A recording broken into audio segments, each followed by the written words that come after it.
Hi అండి, అందరికీ నమస్కారం. ఈరోజు మనం తెలుసుకోబోయే కథ పేరు అదృష్టవంతులు. ఈ కథని రచించిన వారు ఎస్వి సురేష్ గారు. ఇక కథలోకి వెళ్ళే ముందు మీరు కనుక ఈ ఛానల్ని ఫస్ట్ టైం చూస్తున్నట్లయితే ప్లీజ్ లైక్ చేయండి, షేర్ చేయండి, సబ్స్క్రైబ్ చేయండి. ఇక కథలోకి వెళ్దామా? మధుసూదన్కి సుధాకర్ని చూస్తే అసూయగా ఉంటుంది. ఈ అసూయకి కారణం ఆస్తిపాస్తులు, భోగభాగ్యాలు కాదు. నిజానికి ఇద్దరు దాదాపు అన్నింటా సమానమే. ఇద్దరివి మధ్యతరగతి కుటుంబాలు. ఇద్దరు బ్యాంకుల్లో పనిచేసి ఈ మధ్యనే పదవి విరమణ చేశారు. ఒకే అపార్ట్మెంట్లో, ఒకే ఫ్లోర్లో వేర్వేరు ఫ్లాట్లు ఉంటున్నారు. మధుసూదన్ అసూయకు ఇవేమీ కారణం కాదు. అతడు ఎదుటివారిని చూసి వారితో పోల్చుకొని ఏదో విషయం మీద ఈర్ష్యను పెంచుకునే మనిషి కాదు. ఎప్పుడూ చెరగని చిరునవ్వుతో నలుగురి క్షేమాన్ని ఆశిస్తూ కలివిడిగా ఉండేవాడే. కానీ మధుసూదన్ అసూయకి కారణం వేరే ఉంది. ఎంత వద్దనుకున్నా అది పెరుగుతుంది తప్ప తగ్గడం లేదు.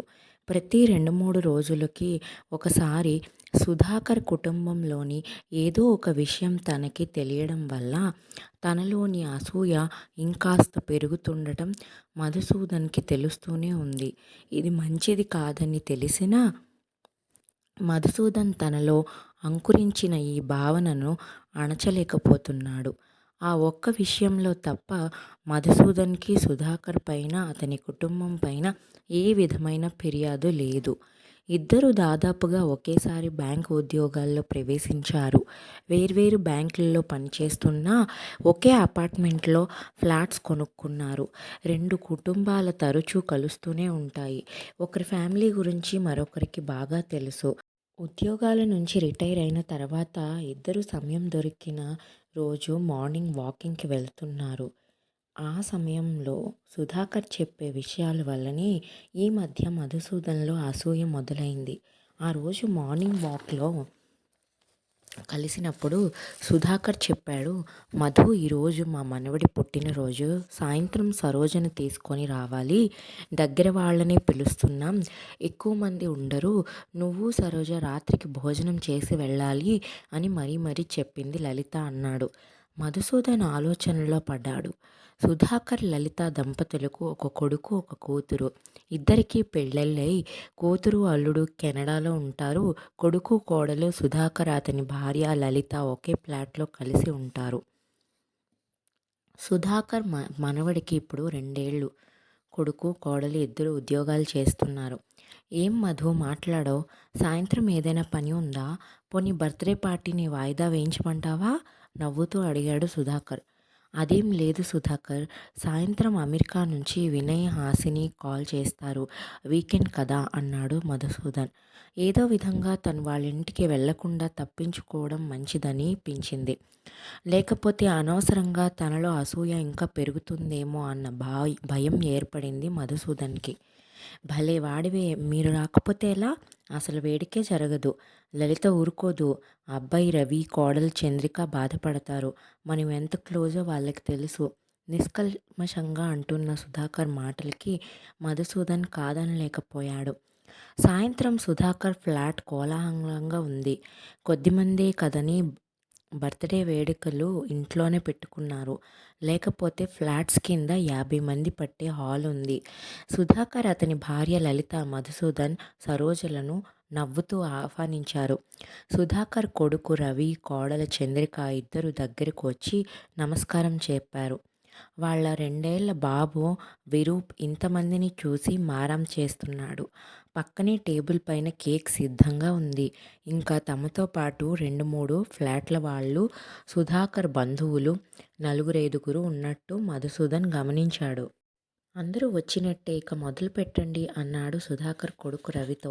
అలాగే నాన్న అంటూ అతడు చంద్రిక వైపు చూశాడు. బాబు విరూప్ చేత కేక్ కట్ చేయిస్తారని అందరూ చూస్తుండగా చంద్రిక దేవుడు మందిరం దగ్గరకు వెళ్ళి అక్షంతలు తీసుకువచ్చింది. రవి, చంద్రిక ఇద్దరు బాబుని తీసుకుని సుధాకర్, లలిత దగ్గరకు వచ్చి కాళ్లకు నమస్కరించారు. బాబు చేత అత్త మామలకు దండం పెట్టించారు. సుధాకర్ కొడుకుని, మనవడిని దగ్గరకు తీసుకున్నాడు. లలిత కోడల చంద్రిక తల నిమిరింది ఆప్యాయంగా. సుధాకర్ మేనల్లుడు చకచక ఫోటోలు తీశాడు.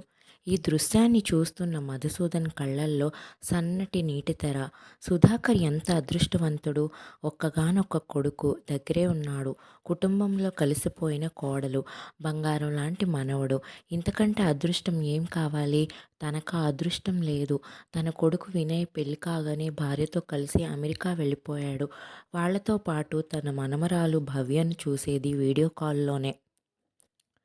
మధుసూదన్ ఆలోచనలకు అడ్డుపడుతూ సుధాకర్ ఏమిటి ఆలోచిస్తున్నావు అంటూ భోజనం ప్లేటు చేతిలో పెట్టాడు. మధుసూదన్ అన్యమనస్కంగానే భోజనం ముగించి ఇంటికి తిరిగి వచ్చాడు. ఆ రోజు మధుసూదన్, సుధాకర్ మార్నింగ్ వాక్లో ఉన్నారు. ఇద్దరు దాదాపు గంటన్నర సేపు వాక్ చేస్తారు. మధ్యలో ఒక చోట ఆగి టీ తాగి వాకింగ్ ముగించుకొని ఇంటికొచ్చేసరికి గంటన్నర దాటుతుంది. వాకింగ్ చేస్తున్నంతసేపు కాసేపు రాజకీయాలు, ఇంకొంచెం సేపు ఆరోగ్య విషయాలు, మరికొంత సమయం కుటుంబ విషయాలు ప్రస్తావనకు వస్తాయి. ఎప్పటిలాగే వాకింగ్లో ఉండగా మధ్యలో మధుసూదన్ ఫోన్ వచ్చింది. ఫోన్లో అటు నుంచి మధుసూదన్ కొడుకు వినయ్ ఏదో చెబుతున్నాడు.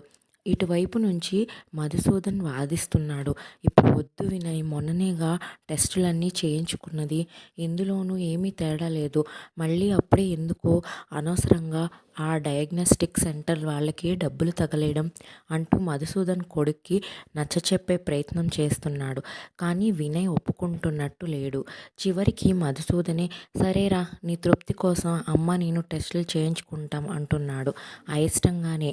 ఫోన్ కట్ అయ్యాక మధుసూదన్ చెప్పాడు, ప్రతి 6 నెలలకి హెల్త్ చెకప్ చేయించుకోకపోతే మా వాడు ఊరుకోడు. ఆ విషయం పైనే ఇప్పుడు ఫోన్ నచ్చచెప్పినా వినడం లేదు అన్నాడు. మీరు టెస్టులు చేయించుకుని కరెక్ట్గా 6 నెలలు పూర్తయినట్టు వినయ్కి ఎలా గుర్తుంటుంది అడిగాడు సుధాకర్ ఆసక్తిగా. మధుసూదన్ చిన్నగా నవ్వాడు. వినయ్ టెస్ట్ రిపోర్ట్లో సాఫ్ట్ కాపీ తెప్పించుకుంటాడు. పరీక్షలలో వెళ్లే ముందు డయాగ్నోస్టిక్ సెంటర్ వాళ్ళకి వాడే ఆన్లైన్లో పేమెంట్ చేసేస్తాడు. టెస్ట్ రిపోర్ట్లను నాకు ఇక్కడ ఇస్తారు, వాడికి పంపుతారు. 6 నెలలు అవ్వగానే మళ్ళీ టెస్టులని వెంటపడతాడు చెప్పాడు మధుసూదన్. ఒక్క నిమిషం ఆగి మళ్ళీ చెప్పాడు, హాసిని కూడా ఊరుకోదు. 60 దాటాక అశ్రద్ధ చేయొద్దు మామయ్య గారు అంటూ బతిమలాడుతుంది. ఇక తప్పేట్లు లేదని ఒప్పుకున్నా. రేపు టెస్టులకు వెళ్ళాలి, వాకింగ్ బంద్ అన్నాడు మధుసూదన్ నవ్వుతూ. ఒకసారి మధుసూదన్ అనుకోకుండా సుధాకర్ వాళ్ళ ఫ్లాట్కి వెళ్ళాడు. అక్కడ కనిపించిన దృశ్యం మరోమారు అతనిలో అసూయను పెంచింది. మనవడు విరూప్ తినడానికి మారం చేస్తూ హాల్ అంతా తిరుగుతుంటే సుధాకర్, లలిత వాడి చుట్టూ పరుగులు పెడుతున్నారు. వాడిని ముద్దు చేస్తూ ముద్దలు పెడుతున్నారు. వీళ్ళెంత అదృష్టవంతులు అనిపించింది మధుసూదన్కి. రిటైర్ అయ్యాక కొడుకు, కోడలు, మనవడు కళ్ళ ముందుండటం, పసివాడితో ఆడుకోవడం ఎంత హాయిగా ఉంటుంది. ఆ అదృష్టం తనకి లేదు. ఏడాదికోసారి మనవరాల్ని తీసుకుని కొడుకు, కోడలు వచ్చి 15 రోజులు ఉండి వెళ్తారు. అప్పుడే కాస్త సంతోషం. ఈ భావన రాగానే మధుసూదన్ మనసంతా అదోలా అయిపోతుంది. ఎన్నిసార్లు అనుకుని ఏం లాభం? వాళ్ళిక్కడికి శాశ్వతంగా రాలేరు. తను, సరోజ అన్నీ వదులుకొని అక్కడికి వెళ్ళి నెలల తరబడి ఉండలేరు. గట్టిగా నిట్టూరుస్తూ మధుసూదన్ లోపలికి వెళ్ళకుండానే వెనుతిరిగాడు. మధుసూదన్ సుధాకర్ అపార్ట్మెంట్ పని మీద వాటర్ వర్క్ డిపార్ట్మెంట్కి వెళుతుంటే అమెరికాలో ఉన్న తన కొడుకు వినయ్ ఫోన్ చేశాడు. మధుసూదన్ కొడుకుతో మాట్లాడుతూ ఏదో విషయంపై నచ్చచెబుతున్నాడు. వద్దురా, ఎందుకంత ఖర్చు, తర్వాత మరోసారి వెళ్తాంలే అంటున్నాడు. ఏ విషయమో పక్కనే ఉన్న సుధాకర్కి ముందు అర్థం కాలేదు. ఎంతసేపు వినయ్ నచ్చచెప్పక చివరికి మధుసూదన్ మెత్తబడ్డాడు. ఫోన్ పెట్టేశాక సుధాకర్తో విషయం చెప్పాడు. ఏం లేదు సుధా, నన్ను సరోజను కాశ్మీర్ ట్రిప్కి వెళ్ళమని చెబుతున్నాడు. కోవిడ్ వల్ల 2 ఏళ్ళు ఇల్లు కదలలేదు కదా. 10 రోజులు ట్రిప్. వాడికి తెలిసిన వాళ్ళతో కలిపి పంపుతున్నాడట. మేం వెళ్తామన్న నమ్మకంతో డబ్బు కూడా కట్టేశాడట. ఇప్పుడెందుకు ఖర్చు అంటున్నా వినడం లేదు చెప్పాడు మధుసూదన్. మళ్ళీ తనే చెప్పాడు. ప్రతి 6 నెలలకి ఇండియాలో ఏదో ఒక ప్రదేశం చూసి రమ్మని కోడలు హాసిని టూర్ ప్లాన్ చేస్తుంది. వీడేమో వెంటనే డబ్బు కట్టేసి ఫ్లైట్ టికెట్లు పంపుతాడు. మీరు కూడా రాకూడదు అడిగాడు మధుసూదన్. ఏదో ఆలోచిస్తూ సుధాకర్ మాకు కుదరదులేరా మధు, మీరు వెళ్ళిరండి అన్నాడు. మధుసూదన్, సరోజ దంపతులు శ్రీనగర్ టూర్ వెళ్ళి వచ్చిన 3 నెలలకు ఉన్నట్లుండి అమెరికా నుండి వినయ్, హాసిని కూతురుని తీసుకుని వచ్చారు. తెలిసి సుధాకర్ ఆశ్చర్యపోయాడు. సాధారణంగా వాళ్ళు ప్రతి ఏడాది డిసెంబర్లోనే వస్తారు. అప్పుడే 2 వారాలు ఉండి వెళతారు. అలాంటిది హఠాత్తుగా ఎందుకు వచ్చారో సుధాకర్కి అర్థం కాలేదు. కొడుకు కోడలు వచ్చిన సందడిలో మధుసూదన్ ఉదయాన్నే వాకింగ్కి కూడా సరిగ్గా రాలేకపోతున్నాడు. పనులన్నీ వదులుకుని సంవత్సరం మధ్యలో వచ్చినందువల్ల వారం కంటే ఎక్కువ రోజులు ఉండరని మధుసూదన్ ఫోన్లో చెప్పాడు. వాళ్ళు వెళ్ళిపోయే లోపు సుధాకర్ ఆ కుటుంబాన్ని తమ ఇంటికి భోజనానికి పిలిపించినప్పటికీ వినయ్ వాళ్ళు అంత హఠాత్తుగా ఎందుకు వచ్చారో అడిగే వీలు సుధాకర్కి చిక్కలేదు. కొడుకు కోడలు అమెరికా వెళ్ళిపోయాక మళ్ళీ మధుసూదన్ వాకింగ్కి రావడం మొదలుపెట్టాడు. ఆ రోజు ఇంకా పూర్తిగా తెల్లవారక ముందే మిత్రులు ఇద్దరు వాకింగ్కి బయలుదేరారు. వినయ్ వాళ్ళు అంత హఠాత్తుగా ఎందుకు వచ్చారో తెలుసుకోవాలన్న కుతూహలం సుధాకర్ని వెంటాడుతోంది. అదే విషయం అడిగాడు మధుసూదన్ని. వెంటనే మధుసూదన్ నవ్వాడు. పెద్దగా కారణం ఏమీ లేదు సుధా, వాళ్ళమ్మకి వీళ్ళని చూడాలనిపించిందట. వెంటనే రెక్కలు కట్టుకుని వాలిపోయారు. అంతకు ముందు 1 నెల నుంచి సరోజ వాళ్లతో తనకు చూడాలని ఉందని, వాళ్ళు రావడానికి ఇంకా 6 నెలలు ఉందని 2-3 సార్లు అంది. తనకి మనవరాలిని చూడాలని ఉందిట బాగా, అంతే. అత్తయ్యగారు అడుగుతున్నారు వెళ్ళొద్దామని హాసిని అనడంతో 1 వారం సెలవు పెట్టుకొని వచ్చి వెళ్ళారు. అసలు వచ్చినట్టే లేదు. వారం రోజులు ఇలా గడిచిపోయాయి అన్నాడు మధుసూదన్. సుధాకర్కి ఆశ్చర్యంగా అనిపించింది. తల్లి కాస్త బెంగగా ఉందంటే కొడుకు కోడలు వెంటనే వచ్చి వారం గడిపి వెళ్ళడం. మళ్ళీ మధుసూదనే అన్నాడు. కానీ ఏం లాభం సుధా, ఇలా వచ్చి అలా వెళ్ళిపోయారు. ఇప్పుడు మాకంత శూన్యం. మళ్ళీ ఎప్పుడొస్తారా అన్న ఆశతో ఎదురు చూస్తుండాలి. పిల్లలు కళ్ళెదుటే ఉంటే ఎంత ఆనందమో. నువ్వు చూడు, రవి, చంద్రిక విరూపులతో ఎంత ఎంజాయ్ చేస్తున్నావో. మాకు అదృష్టం లేదు. తనలో ఇంతకాలం దాచుకున్న అసూయ మధుసూదన్ బయటపెట్టాడు. సుధాకర్ కాసేపు ఏమీ మాట్లాడలేదు. ఆకాశంలో మబ్బుల్ని చీల్చుకుంటూ బయటికి వస్తున్న ఉదయభానుడిని అస్పష్ట రూపాన్ని చూస్తూ ఉండిపోయాడు. ఆ తర్వాత అన్నాడు. మధు, నేనొక ప్రశ్న అడుగుతాను, సూటిగా జవాబు చెప్పాలి. మధుసూదన్ స్పందన కోసం చూడకుండా మళ్ళీ తానే అన్నాడు. భౌతికంగా దగ్గరే ఉంటూ మానసికంగా దూరంగా ఉండడం మంచిదా, లేక భౌతికంగా దూరంగా ఉంటూ మానసికంగా దగ్గరగా ఉండడం మంచిదా? మధుసూదన్ అతని వైపు ఆశ్చర్యంగా చూశాడు. రవి మాతోనే ఉంటున్నాడు. అది భౌతికంగానే. మా గురించి పెద్దగా పట్టించుకునేది ఏమీ ఉండదు. వాళ్ళ గొడవేదో వాళ్ళది. వాళ్ళిద్దరి ఉద్యోగాలు, వాళ్ళ టైమింగ్స్ వాళ్ళవి. సెలవు రోజు వస్తే బయటికి వెళ్ళిపోతారు. మా గురించి ఆలోచించే సమయం వాళ్ళకు ఉండదు. పిల్లవాడికి మా సపోర్ట్ అవసరం, అంతే. 1-2 నిమిషాలు ఆగి మళ్ళీ సుధాకర్కి చెప్పాడు. మీ విషయమే తీసుకోండి. వినయ్ వాళ్ళు దూరంగా ఉన్నారన్న మాటే కానీ మీ ఆరోగ్యంపై శ్రద్ధ ఉంది.